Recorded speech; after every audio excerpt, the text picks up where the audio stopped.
You know who it is, the horror flick, Digger Ditch, Super 6, Big Mitch. And I'm kicking in doors with those three O's. And I'm bringing 28s, one-on-ones because we Vegas sons. It's the Meadowlands. It's the Metals, man. And hold on for a minute, because you know Big Bolo Yang about to sing, right? Okay, hold on. Bam! Y'all already know, man. Come on now, man. Come on now, man. I will rep your max, man. Nah, I'm just playing. Welcome to Vegas Chronicles with your man Hubbard Dub, Big Mitch from Super 6. And today, like any other day, man, I'm going to answer questions when it comes to Vegas Chronicles, man. Hopefully, we can move on from Vegas Chronicles and get to, more deeper social topics and stuff like that. But before I go any further, I want to give a shout out to everybody that's been down with me and my platform. Congratulations on reaching 6,000 subscribers. Shout out to DJ FOS. Shout out to my unc, man, Slick Rick, man. Hey, look, Slick. First of all, unc, man, we family. A lot of people don't even know that. For y'all that don't know, me and the OG, that's my unc. That's my uncle. And since I started doing this, he's really been supporting me and been standing there with me, man. And he been keeping me going, been supporting my thing, man, telling me to stay focused. And I'm gonna tell you something too. When I first got out of prison, I was tripping, right? I was really tripping. And he was hearing about me in a joint. He was hearing about me. And when I came back, they reinstated me and I was on my way out. On Indian Springs Yard, he came and found me and he said, look, I know what you're going out there to do. Basically he didn't want to try to, talk to me, he felt that I probably had my mind made up and, that would be a waste of words to try to talk me into something. But he told me he loved me and basically to stay safe. But I'm going to tell you something, when a person really care about you, you can feel what they really saying. You can feel it. And what I felt was him saying this, look here, nephew, come on, P. You didn't do all that time to keep coming back here to get out there and act like that. Come on now, P. You way sharper than that, man. I felt him saying that to me. Even though it didn't come out of his mouth, I can feel it. That's genuine love, man. That's family love. Coming from a PB. And he been one of the only ones really supporting me, letting me know that I'm doing the right things, man. And that's a trip. He never cheat. That's my uncle. And I can't wait when I start back live streaming and I got my room, trying to get my room hooked up. I'm gonna start back live streaming. I'm gonna bring him on here so he can tell his story, because his story is just as powerful, if not more powerful than mine.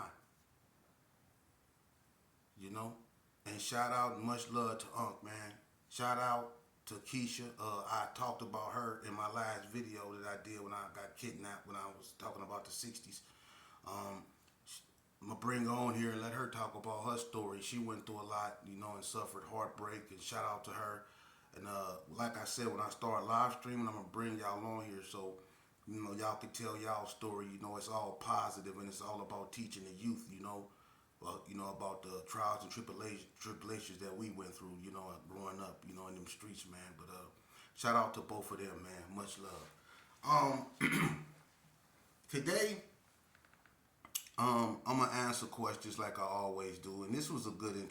I thought I covered this, but if I didn't, I'm finna cover it now. And it has to do with the relationship between Las Vegas and Reno, Nevada.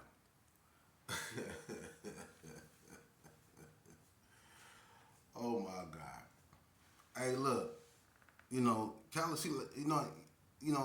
like as California have all these, like San Diego, San Bernardino, Watts, all that, Compton, Vegas. We have stuff like Eureka, Battle Mountain, Winnemucca, Fernley, Nye County. You know what I mean? Carson City, You know, we have stuff like that, and you know they don't have like gangs like that out there over there, man. The gangs is basically in Vegas and in Reno. You know, now as far as the relationship with Vegas and Reno, I'm gonna just keep it so 100 with you. I personally, when I was there, we hated Reno boys, and they felt the same way. And we hate them because they chose to ride with the Cali boys. And they can't lie and say they didn't. They chose sides. They chose not to be Nevada boys. They chose to ride with the Cali boys. Whether it was Sacramento, Stockton, Richmond, San Francisco, Oakland, they ran with them. I swear to God. When Big Zos from Oakland was on the car, he ran 415, which was Kumi, but he ran a Reno car. He ran a Reno car, Big Zos, and he was from Oakland. It's been California guys like Monster from 11-8 East Coast that ran a Reno car. How a California cat running a a Reno, Nevada car? You from California, but you the leader of the Reno car? That don't make sense. But on many occasions, that's how it has been. Monster was the leader of the Reno car, and he from 11-8 East Coast. Big Zoe was from 415. It seemed like everybody but people from Reno run Reno car. Now, don't get me wrong. I got relatives that's from Reno, like Gary Shepherd them, and they from Bishop. That's the oldest and only blood gang that I knew of in Reno. And they got like Tarhane and Dick and all them. Now, them some riders there. But overall, man, I'm keeping it 100 with you, man. Reno sided with the Cali boys. They sided with them on many occasions. You know, and I remember this one occasion. Okay, you know, it was right after the war in which the Vegas Crips and the Cali Crips came together and they had that ride against the Gersons and the Bloods. And they decided that they was going to get rid of, you know, all the Crips off the yard. They remember that when they was attacking, you know, all the Crips. But anyway, it wasn't nothing really on the yard but Gersons and Bloods. And it was 60s on the yard. Mad Meech was on the yard from Rolling 60s. Chuck O, Mo D, Roro, Lanai, Said Mac, Romeo, he was on the yard. It was a gang of 6 O's on the yard, right? And Chuck O, he was on the yard. And I remember this incident. It was over Chuck O and a Reno boy named Rob, and it happened in Unit 2. I think Rob from Reno, he hit Chuck O with a crutch, right? And the 6 O's and the Bloods got into it. Baby J, who is really from California, was running a Reno car. He a Blood, but he from California. But he was running a Reno car. He got into it with Meechy then. You know, Mad Meech. Mad Meech then was finna take the Reno boys to war, but Gangsta Rob got involved in it. You know, and basically went over there and called all the Reno boys out there, and that Gangsta Rob did them bad because Mad Meech was like, man, just watch my little homeboys, man. I'm finna go handle my business. Just make sure my little homeboys don't get hurt. That's how Meech was. Meech was on a whole nother level. What he was about to do, he didn't want his homeboys to be a part of. You know what I'm saying? So so Gangsta, you know, instead of letting Meech go out like that, he went over there, he checked the Reno boys. Now the Reno boys, they feeling some type of way. Because they feel like the Gersons is taking up for the Crips, and it's not like that. When the war went down between the Crips and the Bloods, the 6 O's stayed out of that. And they'll be the first to tell you it was criminalistic with them.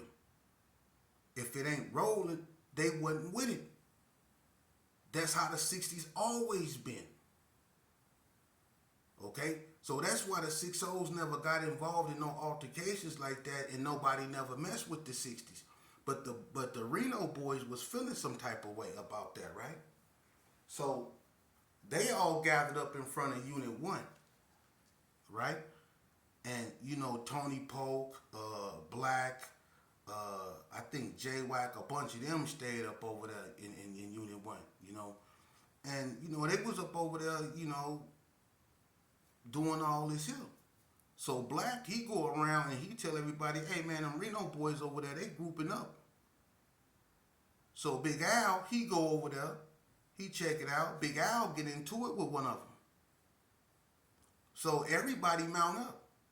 Now, what we find out is that some cat named Gangster come from NSP from East Coast, right? And when he was at NSP, he was a Vegas hater. He was basically over there on some Vegas hating, basically. So they was up over there trying to form their little old cow and I guess basically make a stand toward the Gershon, especially after they stuck up for the 60s. So when we excuse my French, when we went over there, we see about 30, 40 dudes, right? We go over there, try to see what's cracking. So when we go up over there, the boy Gangster, I didn't know that him and another one of my homeboys, they had an issue at NSP. So they get into it. Make a long story short, Black stole on one of the Reno boys. Black is Jody Mack, them little cousin. He really from the South, but he claimed Gerson. He stole on one of the Reno boys. We get the fight in front of Unit 1, right? We smash him. We smashed the Reno boys, for real. And that's when they sent the Reno boys to NSP. Now it's official tissue. They straight anti-Vegas. They click up with Golden Circle. Yeah, the Reno boys clicked up with Golden Circle, which is the California, which was a gang that started in Ely. That Big Dan from Inglewood started. But the Reno boys, a lot of them became Golden Circle. And when and Black, the one that stole on the Reno boy that kicked it off, he ended up getting locked up. And they shot Black to shot Black to NSP. Excuse my French. And when Black got to NSP, they split Black head wide open with one of them toilet brushes. Split his head wide open. The Reno boys. So our relationship with them from that point on was like, it's a green light. Even though the fish tank was on that yard, we was smashing the Reno boys. For real, because they was riding with the Cali dudes, and when they had the upper hand, they was smashing the Vegas dudes. So if you want to know the relationship with Reno and Vegas, that's it. We don't like each other at all. And I can't believe that they actually took, California, side like that. But, California is real dominant out there in Reno. Whether it's, like I say, Garden Block, East Coast, Old Park, that's what all you hear out there, and the Richmond and Stockton cats is out there, you know what I mean? So that's where, a lot of their influence come from, and to us, in Vegas, we look at them, like California. So Reno and Vegas do not, we don't rock together like that. Now, as time went on, things, like simmered down. Because Reno got a lot of known families out there, like the Robinsons, the Shepherds, the Holyfields, and stuff like that. And, it's a lot of Vegas cats that moved to Reno, like Calvin and Tony Charles them. Bip was out there in Reno. Big Orange from Northtown, Lil Wet from Northtown was out there. Shy Baby then was out there in Reno. There was a lot of guys that was from Las Vegas that was in Reno, But for the vast majority of it, Reno is really dominated by California dudes, man, and they politics run along with them, and that's how that goes. So yeah, I hope I answered your question the best of my ability. Now, moving along from that, man, unfortunately, it breaks my heart to say I lost a friend, Eric Chester, a.k.a. Elo, man. I've been knowing that man his whole life, man, and, You know, as far as I'm concerned, to me, that's another library that's burnt down. It's so much death out here in these streets, man, and that's why I don't go out. It's like the four horsemen done already rolled. And anybody that know anything about religion, you know, the four horsemen, pestilence, famine, war, and death. And we didn't already had all three of them. Pestilence. We didn't have that happen. Famine. We didn't have that. Do y'all know what famine is? Drought. Remember Lake Mead? The water was received and all that. Pestilence is disease. Y'all remember that? We ain't gonna get into that. That's that hot sauce. And then we don't even need to talk about war. Look at what's going on. I'm gonna just leave it at that. I ain't gonna say nothing, but in the Bible it said there will be wars, and rumors of wars. That's all you see is war everywhere. And what was last? Behold a pale horse, death. And every day you wake up, somebody done been called home. And it's crazy, huh? You know, we used to, you know,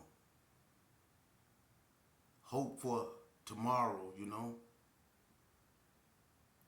Don't cling to the past. Make today the most important because tomorrow's not promised. But now, this very moment, it's not promised. Every breath we take can be our last. You know, and that's the sad part. It's so much death. Right now is the time to quit the BS and get right, not just with ourselves, but with our maker. Now is that time. We got to put these little petty beefs and squabbles and all that to the side, man. The things imperfect creatures get caught up in, the vanities. We got to put that aside now, man, because things done really got serious, man. Death is real. And if you got people you love, you need to start showing them that you love them. Because I'm telling you, God is calling us home. He calling us home. He is. And it's time for us to get right. And that goes for everybody. Enough for the BS. We got to get our kids out the streets. We got to start accepting responsibility. And I'm not preaching to you. You can go to church for that. I'm telling you the truth. This is what we need to do. For real. Enough is enough. Let's get our kids up out these streets. Let's start living life. Let's get right by God. For real. Because we at that point. I love teaching. You know, I love giving Vegas history. That's one thing. But I never lose focus, you know, of the fact that what we're in dire need of right now, is salvation. We need to all get on our knees and we need to pray. We do. Because it's so messed up out here in this world. For real. And I'm not trying to, you know, turn into Reverend Run and none of that. Y'all know how all my videos are. I don't glorify gangs. I can tell you how they came into existence. I can tell you about a whole bunch of unfortunate situations. I put the focus on my life. I did. I have done so much bad and so much harm. I have done so much wrong in my life that it'll take me 3-4 lifetimes to make up for it. So I'm obligated. What I'm doing from the heart. I'm lucky to still be here. It's a bunch of people that didn't even do a quarter of what I've done, that lost their lives in brutal ways. But I'm still here, and I'm not here because I'm special. I'm not here because, you know, I got on my knees and I asked God for forgiveness. I'm here because God want to use me as an example for what could happen to you if you don't listen. For real. What better way to teach a bunch of demons than to take one of them from their ranks and educate them and have him go back and teach them? That's what God will do. That's what they mean by he raised them amongst their peers. See, God will go to the most putrid, foul thing that you can think of.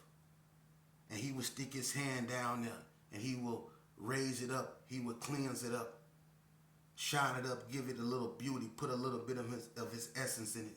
And he would just hold it up to rebuke the devil. That's what he do. That's what he found me amongst the filth that I immersed myself in. So when I bring you something, I'm speaking from the heart. I'm speaking because I want your child to live. I'm speaking because, look, I don't care who they think they are. I didn't play with pistols in the mirror and went out there and shot at people and did some of the most unthinkable things you can think of. And I ain't never won nothing, a Purple Heart or nothing. I done been in every institution that the state of Nevada did never put up. So there's nothing you can say that would impress me that I have not done. But I tell you this right here. I used to be just like you. I ain't had no understanding. I couldn't be told nothing. It was chitty chitty bang bang, nothing but a thing. I was with that life. And it didn't do nothing but cause me miserably. I suffered. Mentally and physically, I suffered. And I'm still healing. Mentally and physically. I suffered. I grew up sacrificing my for shows for other people's maybes. That's why I'm sitting here with a permanent blink. Because I sacrificed my for shows for other people's maybes. Yeah. Everybody ain't gonna be loyal. Everybody ain't gonna really be down. I found that out the hard way. Everything I learned in this game, I learned it the hard way. And I'm telling you this. I'm putting my life at risk because there's a lot of people that don't like what I'm doing. And I don't give a damn about how they feel. I never did. When I was banging, I didn't. And I don't now. For real. I'd die 1,000 times to bring you the same message. Because you need to know I'm obligated. I was one of the ones, and I accept responsibility for it, that made it seem cool to disrespect your parents, to make it seem cool to disrespect your neighborhood, to make it seem cool to become a predator amongst your own people. I was one of the ones that made it seem cool to do drive-by shootings. So why not go back and clean up my mess? It's my mess. You know? And what people don't understand, it's a lot of people that's not here. It's a lot of people that's not here.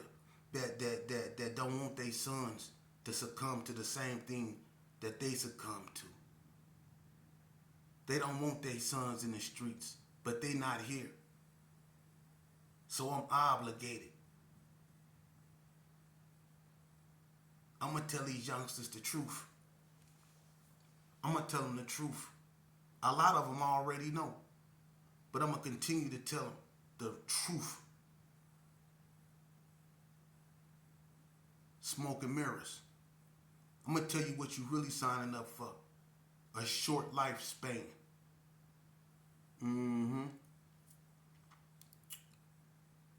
A short lifespan. Post-traumatic stress syndrome. That's what you're really signing up for when you join this gang. When you join this right here. That recidivism. Recidivism is a disease, man. When you can't stay out of prison, when you can't stay out of jail, that's a disease, man. When you constantly put yourself in a position to be arrested, Einstein said only an imbecile will continue to do the same thing but expect a different result. You see? We got to still, look.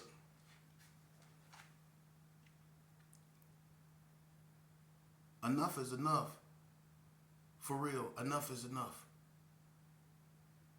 The women out here, ain't nobody speaking up for them. No one. And they losing all their babies. They not like, listen, they not just losing their babies, they losing their minds. It's a lot of women out here that's going crazy. Why? I've been saying mental health is serious, and it's something that we've been neglecting. Whenever a person like me or anybody else go to the penitentiary and you do an extensive period of time, I don't care, 5 years or more, you're damaged. Or you're damaged. Imagine what I've been through in 20 years, from seeing dudes pull knives out their neck. I literally see dudes pull knives out their neck and blood shot as they just slump down on the wall slowly. And the whole area smell like iron. I done seen a dude get hot water through him. I done seen his beard just come off his face. His beard just melted. With his skin just came off his face. Some of the most gruesome things you can think about, I done been through and witnessed in the penitentiary. Myself, I was stabbed in the eye. I was stabbed in the head. You know how painful that is to be stabbed in your eyeball?